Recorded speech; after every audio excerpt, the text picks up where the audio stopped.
Okay, so for coconut yogurt, what we want to do is we want to take a young coconut, and I'm going to show you how I like to get the meat out. This is called a fruit scoop, and you can get this anywhere at most cooking stores, and you can also find it online. I call it my coconut scoop because that's really what I use it for. So what's easy about it is it's a plastic ring, so it's really easy just to use it to scoop that coconut meat out. Remember how I showed you before when you opened it to have a nice large circle? The scoop or an ice cream scoop will fit right in there, making it really easy just to get all that meat out. And like I said before, this is about a half a cup of meat.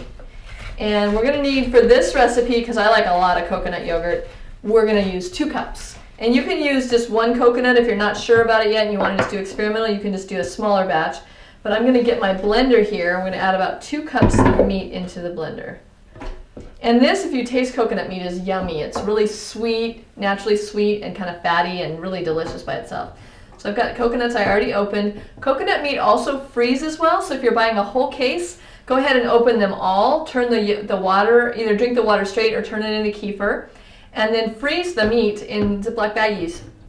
That way you have some whenever you need it for a recipe, because it'll only last refrigerated for a few days, like 3 days or 4 days. Okay. So now I've got, it looks like even more than 2 cups of meat in there, but we're going to go ahead and blend the whole thing. And I'm going to add the kefir into it. And I'm only going to add enough of this cultured kefir to blend. I don't need a lot because I want the yogurt to be quite thick. So really about a half a cup is all I need. And put that there. We'll put the lid on our blender. And we're going to go ahead and blend it up until it gets creamy.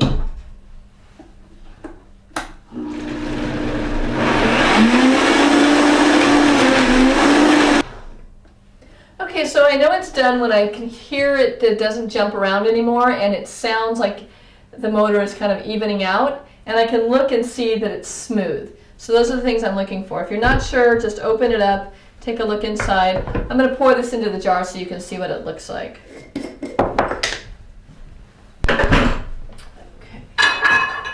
So this is a perfect size jar. This is about a 2-cup container. You can use any kind of mason jar. Glass is always best when making things like this. Plastic will leach into your food, so you always want to use glass when possible. See how that is? I might have made actually a little too much, so I can't fit it all in there. But you want to leave a little bit of room for air at the top, because it's going to expand. And if it expands too much, you're going to come in the next morning, it's going to be all over your counter. It kind of comes out through the cracks. So what I do now is, this is warm, which is great, so it's going to culture quickly. I'm going to put the lid on that, and then I'm going to set this aside. I can either put it on top of a dehydrator that's running at about 105 degrees on top, not inside, or near a heater, or just anywhere warm in your kitchen. It doesn't have to be like heated, but just somewhere warm. And we'll set this aside, and what happens after I set it aside, I don't know if you can see here that it's straight, is we get bubbles. And I'm going to show you that close up so you can see there's actually little air pockets.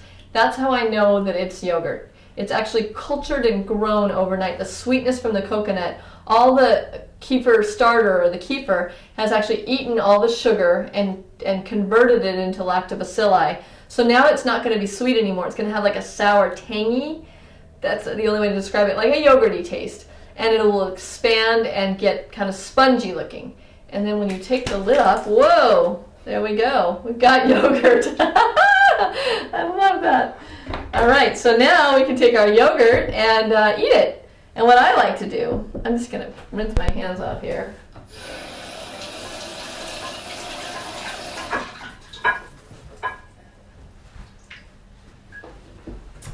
Okay, so what I like to do with yogurt is put it in a bowl with some berries. So I'm going to put in about a half a cup as a serving, but you can have as much as you like.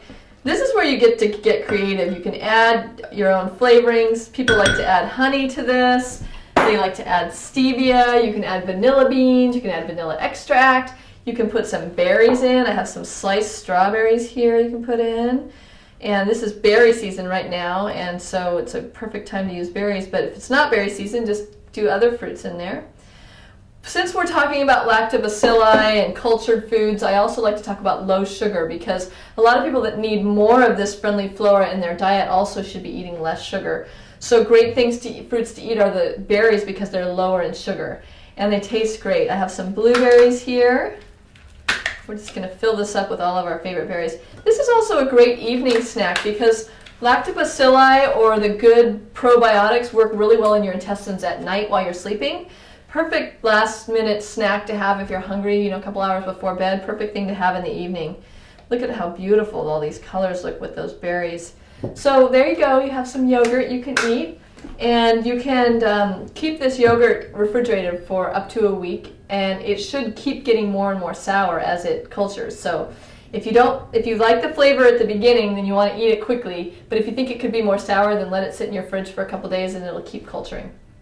So I hope you enjoy your yogurt, and make sure that you're eating it regularly to get your good probiotics and lactobacilli, and you're on your way to health.